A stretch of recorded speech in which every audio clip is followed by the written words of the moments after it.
Guys দেখতেই পাচ্ছ, আরে বাপরে কখন কোন জীবজন্তু চলে আসবে সামনে। গ্রামের ওয়েদার একরকম, বাট এই জঙ্গলের রাস্তাটা পেরোতে একটু হলেও গা ছমছম করবে। তো hello guys, welcome to Jaigarh. Finally হানিবির দুটো টায়ারই পাল্টানো হয়ে গেছে, বাস এবারে আর কোনো চিন্তা নেই। তবে ভাই টায়ারগুলো তোমাদেরকে দেখাবো, মানে ও টায়ার না ভাই, মানে অনেকে তো বলছে কিসের টায়ার লাগিয়ে নিয়েছিস ভাই। তো যাই হোক, আজকের ব্লগটা অনেক লেটে শুরু করছি, তো বিকেল দিক করে ওয়েদার খারাপ হওয়ার জন্য একদমই সময় পাইনি যে ক্যামেরাটা লাগাবো, কারণ একবার জলে ভিজে গেলে এখন আমার অবস্থা খুবই খারাপ গাইস। যদি বাই চান্স আমার ক্যামেরাটায় জল ঢুকে কিছু হয়ে যায় তাহলে আমার ব্লগের সফর খতম, টাটা বাই বাই হয়ে যাবে।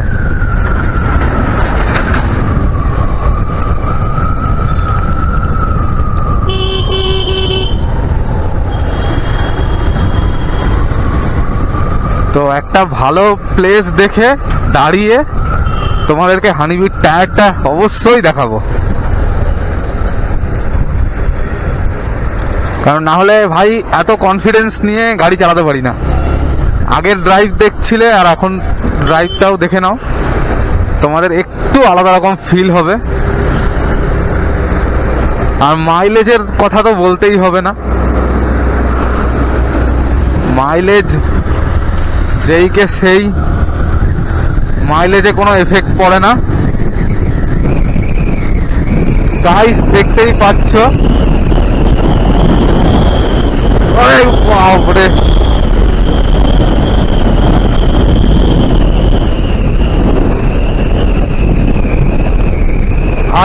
সো ফাস্ট, মানে টায়ার বদলানোর পর যেমন গাড়ি মাইলেজ দেওয়া শুরু করেছে তেমনি গাড়ির পারফরমেন্স বেড়ে গেছে, মানে জাস্ট ধারণা করা যায় না এত সুন্দর পারফরমেন্স।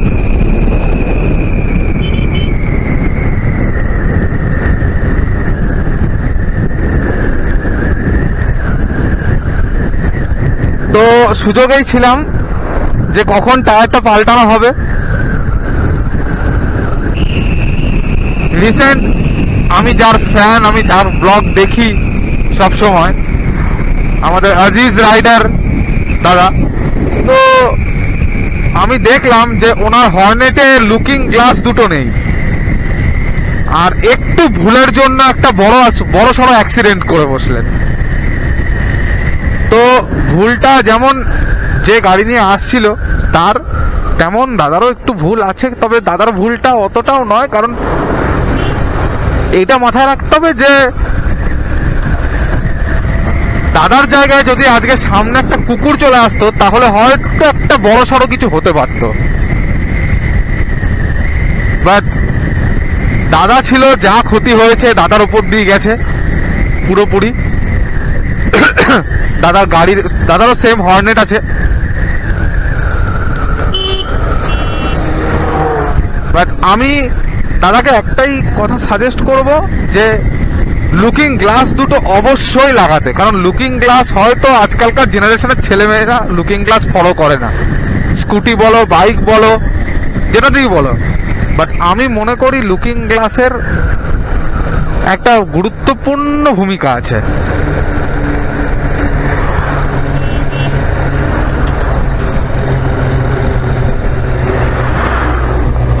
আজিজ ব্লগ আমি দিয়েই দেবো ডেসক্রিপশনে, দেখতে পাবে অ্যাক্সিডেন্টের ভিডিওটা। তো দাদা হাত দেখিয়েছে, দাদা ঘুরেছে, বাট সামনের R15টা ব্রেকটা মারতে পারেনি, সো তার জন্য একটা বড় সড়ো দুর্ঘটনা ঘটে গেছে। তো যাই হোক, সেই নিয়ে আলোচনা করছি না, ব্লগে আছি।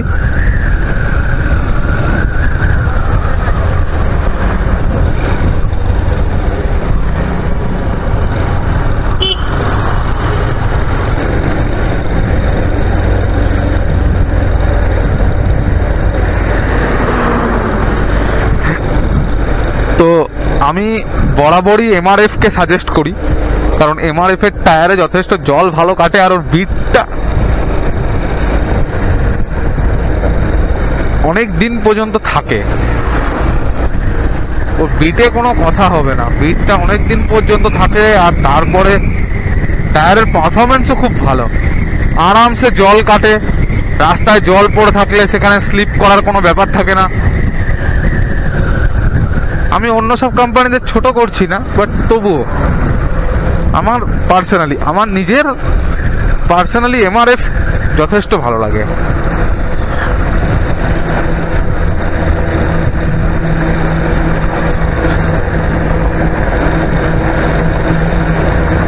তো তোমাদেরকে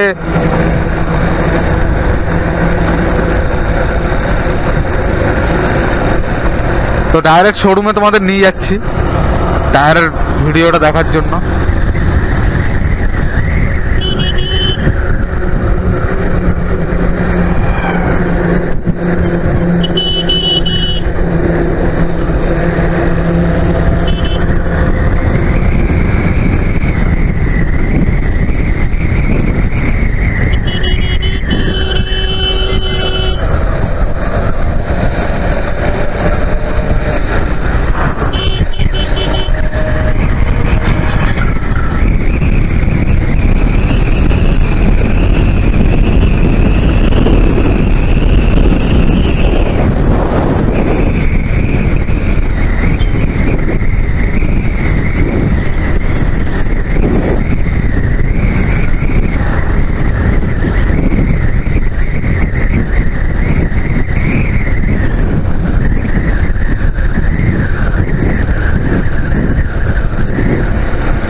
ওয়েদার খারাপের জন্য অনেক দিন গ্যাপ চলে গেল, তো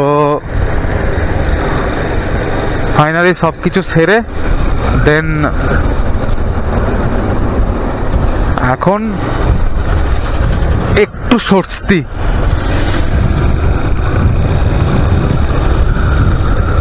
ওয়েদার আস্তে আস্তে অন্ধকার হচ্ছে, আর যথেষ্ট ঠান্ডাও আছে। জ্যাকেট এখনো পরে আছি, দেখতেই পাচ্ছ।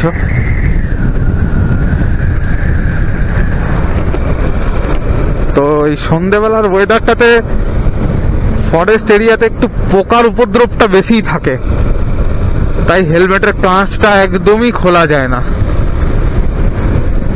যখন তখন চোখে এসে ঢুকে যাচ্ছে।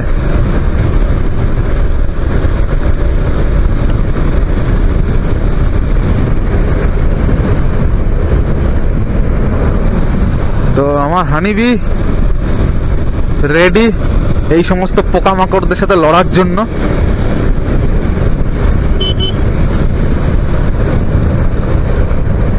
দেখতেই পাচ্ছ সাংঘাতিক পোকা উঠছে, মানে হাইওয়েতে এত পোকা উড়লে হেলমেটের কাঁচটা খোলা তো দূর, ওটা ফাঁকা পর্যন্ত করা যায় না। বাবারি বিশাল চং। তো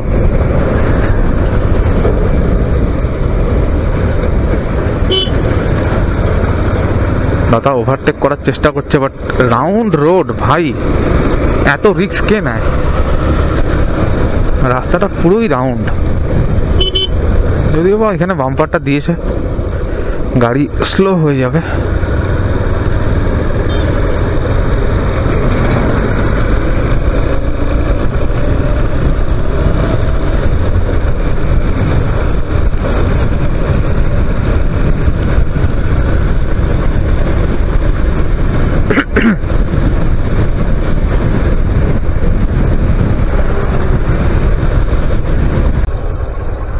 তো ফাইনালি জঙ্গলের রাস্তায় ঢুকে গেছি। এখনো গ্রামাঞ্চল রয়েছে, বাট তাও আশেপাশে বড় বড় গাছ দেখতে পাওয়া যাচ্ছে। লাইট আপার করে দিতে হবে, কারণ বলা যায় না কখন কোন জীবজন্তু চলে আসবে সামনে। গ্রামের ওয়েদার একরকম, বাট এই জঙ্গলের রাস্তাটা পেরোতে একটু হলেও গা ছমছম করবে।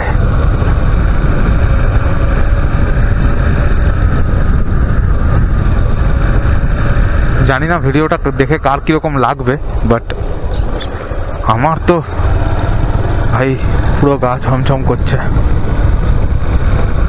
কারণ একদিকে পোকার উপদ্রব, মানে একটা জঙ্গলের ভেতরে যেটা যেটা হয় আর কি, মাঝে মাঝে স্পিড ব্রেকার, আর মাঝে মাঝে জন্তু জানোয়ার। এখানে যদিও বা দু চারটা দেখতে পাচ্ছ, পোকাগুলো কিভাবে উড়ছে লাইটের সামনে।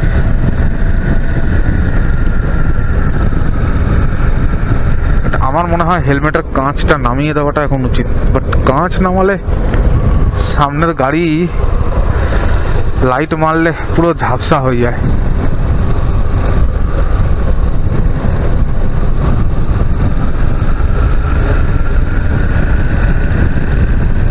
তিন নম্বর লাইটটা মনে হচ্ছে অন করতেই হবে, বাস। গাইস সমস্ত লাইট অন করে দিয়েছি, দেখতেই পাচ্ছ পুরো জঙ্গলের ভেতর থেকে গাড়ি চলছে। গাড়ির স্পিড মোটামুটি ক্যামেরায় আসছে কিনা বলতে পারবো না, বাট এখনো ইকোনমিক স্পিডেই চলছে গাড়ি।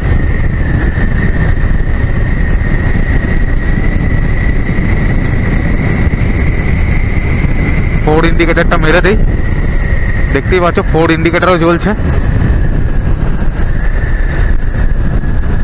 এইভাবেই যেতে হচ্ছে গোটা জঙ্গলের রাস্তাটা, আর বিশাল বিশাল টার্নিং। আমার হানিবি যথেষ্ট সাপোর্ট করছে আমাকে,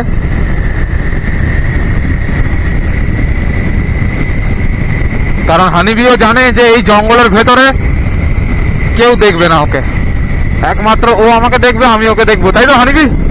চলো রাইডটাকে সাকসেস করা যাক, গো। সামনে থেকে গাড়ি আসছে, দেখাই যাচ্ছে।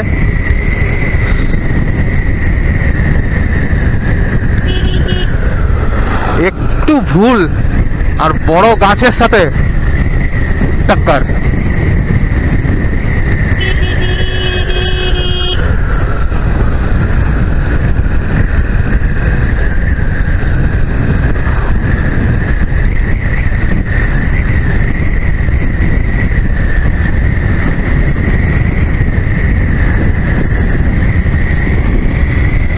গাইস গাছগুলো দেখতেই পাচ্ছ কত বড় বড়।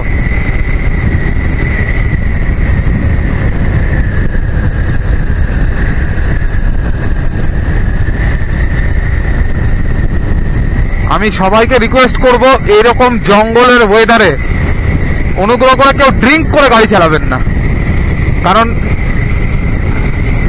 এখানে যে কি আসতে পারে বা কি আছে সেটা না আমার জানা আছে না আপনাদের জানা আছে। বড় একটা জঙ্গল পার করলাম, বাট এখনো কয়েকটা গ্রাম বাকি আছে। হাইওয়ের ডিস্টেন্স এখনো আমাদের থেকে মোটামুটি 10 থেকে 12 কিলোমিটার। গুগল ম্যাপ এখনো দেখতে পারবো না। যাই হোক, আমার হানিবির আওয়াজ শুনে বুঝেই গেছো যে হানিবি কিরকম টেম্পার নিয়ে নিয়েছে। বাট সামনে এই স্পিড ব্রেকার গুলো একদিকে যেমন ভালো স্পিড কন্ট্রোল করে,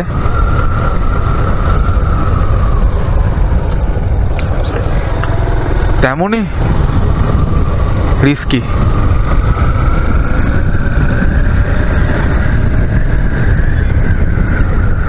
এই একটা বড় টার্নিং দেখতে পাচ্ছ, গাড়িগুলো কত পাশ থেকে পেরোচ্ছে।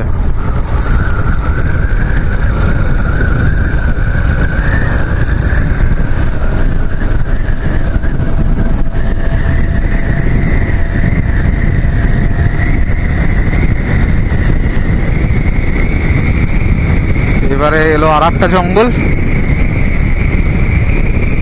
যাই হোক গাইস, এ তো কনজিউরিং 3 জঙ্গল লাগছে। বাবা রে বাবা ভাই, একবার এখানে দাঁড়াতে হয়।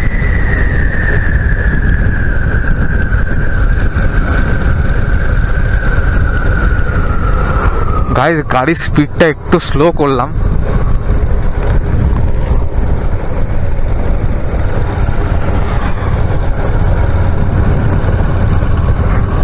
রাস্তার অবস্থা খুবই খারাপ বলবো না, বাট মাঝে মাঝে গর্ত তো পড়ে যাই।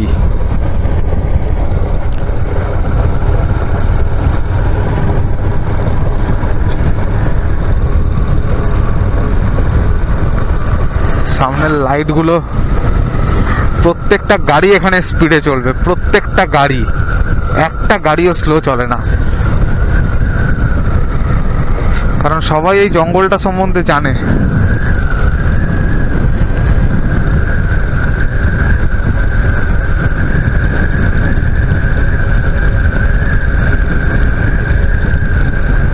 গাড়ির স্পিড যথেষ্ট কম করে দিয়েছি, নাহলে জঙ্গলের ওয়েদারটা তোমরা দেখতে পাবে না ঠিকঠাক, আর বুঝতেও পারবে না।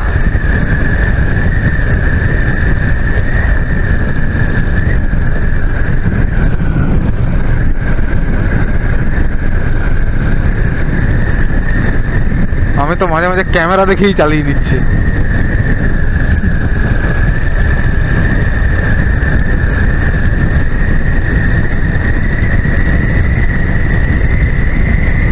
তো ফাইনালি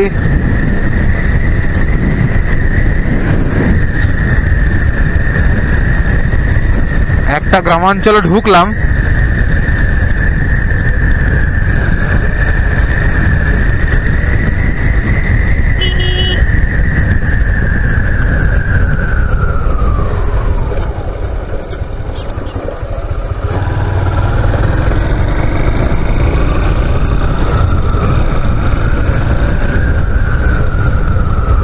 ফাইনালি একটা ছোট্ট গ্রামে পৌঁছে গেছি।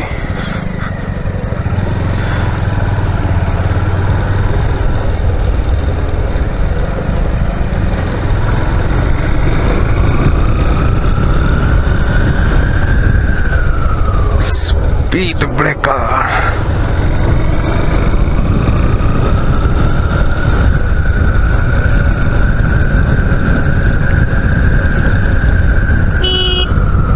ভাই আস্তে আস্তে দাদা, বাপ রে বাপ, সব ভালোই জোরে চলছে।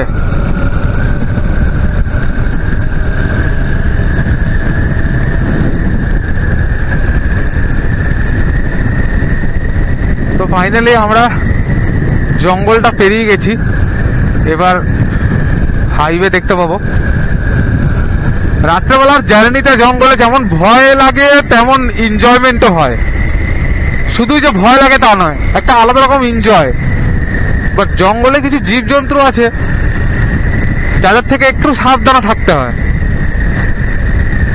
যেমন আননেসেসারি কিছু কিছু জঙ্গলের গাইডলাইন আছে যেগুলো মেনে চলতে হয়, মেনে চললে অন্তত কোনো রকম কোনো রিস্ক হয় না। যেমন আগুনটা মাস্ট জ্বালাতে হয়, আমার জায়গার ফ্যামিলির সমস্ত মেম্বাররা আমাকে সাপোর্ট করুক, লাইক করুক, কমেন্ট করুক। আমি নেক্সট চ্যানেল মনিটাইজ হওয়ার পরে আমি ফরেস্টে ক্যাম্পিংয়ের একটা ভিডিও অবশ্যই দেবো মোটো ব্লগের সাথে। তো তার আগে এভাবেই ঘুরে আসতে হচ্ছে, বাট ক্যাম্পিং করতে গেলে একটা আলাদা রকম এক্সপেন্স আছে, তোমরা জানোই। তো তার জিনিসপত্র আমি সব কিছু রেডি করছি আস্তে আস্তে। যেমন তোমার টেন্ট হয়ে গেল, সোলার চার্জার, এই সমস্ত ছোটোখাটো আইটেমগুলো আমি নিজে জোগাড় করছি।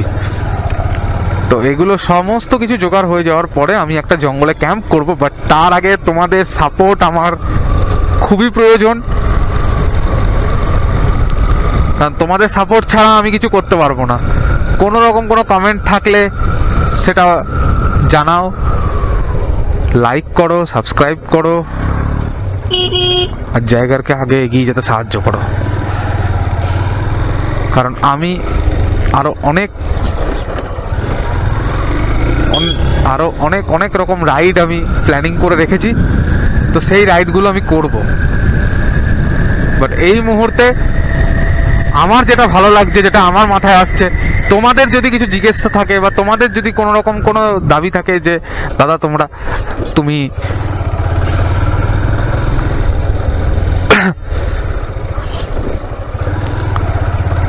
ফরেস্টের ওপর বানাও, তুমি টেন্ট করো, ক্যাম্প করো, এই সমস্ত যদি তোমাদের কোনো কিছু রিকোয়ারমেন্ট থাকে তাহলে তোমরা আমাকে জানাও। আমি সেরকম ভাবেই তোমাদের সাথে জুড়ে থাকবো আর তোমাদেরকে সমস্ত রকম এনজয়মেন্ট দেবো। নদীর পাড়ে ক্যাম্পিংয়ের একটা পরিকল্পনা চলছে। নদীর পাড়ের ক্যাম্পিংটা হয়ে গেলেই তারপর আমি একটা ফরেস্ট ক্যাম্প করব। অফ রোড ফরেস্ট ক্যাম্প সবই হবে, এনজয়মেন্ট হবে সমস্ত কিছু। বাট তোমাদের সাপোর্ট আমার মোস্ট দরকার।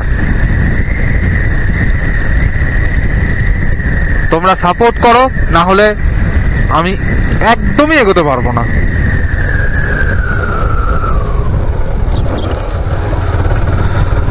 আর ফরেস্টের কিছু গাইডলাইন আছে, আমি চাইলে দাঁড়াতে পারতাম, বাট ওখানে দাঁড়ানোটা একটু রিস্ক হয়ে যাবে। কারণ এই মুহূর্তে আমার কাছে ফরেস্ট ক্যাম্প করার মতন কোনো জিনিসও নেই, আর কোনো রকম কোনো টুলস নেই। আর টুলস না থাকলে কেউ জঙ্গলের মাঝখানে দাঁড়াবে না। কারণ অনেক রকম টুলস আছে যেগুলো ফরেস্ট রাইড করতে গেলে দরকার।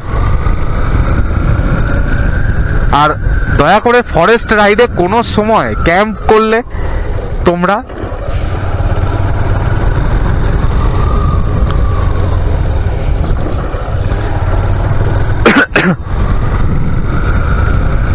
চিকেনের আইটেম কোনো কিছু সাথে রাখবে না।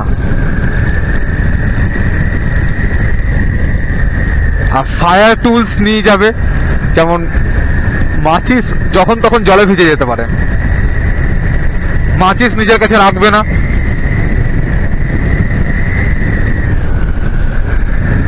শুধু লাইটার রাখবে।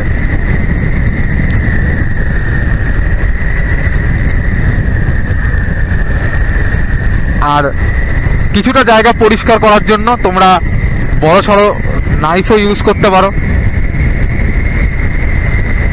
সেগুলোতে তোমাদের অনেক হেল্প হবে। আর আগুন জ্বালাবে, ভালো একটা লাইট নেবে, ব্যাটারি, ছোটখাটো একটা ব্যাটারি ক্যারি করবে।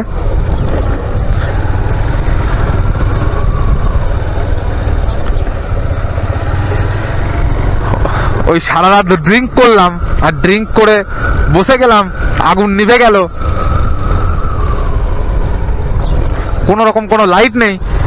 ভাই, জঙ্গলটা তো তোমার বাবার নয়, তুমি কারোর ঘরে যাচ্ছ, তার নিয়ম মেনে চলতে হবে।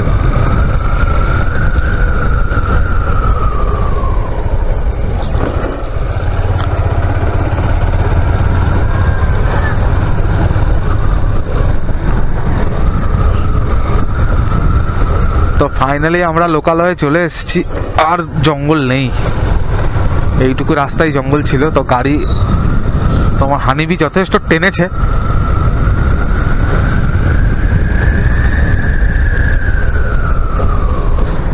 বলবো না খারাপ টেনেছে, ভালোই টেনেছে হানিবি।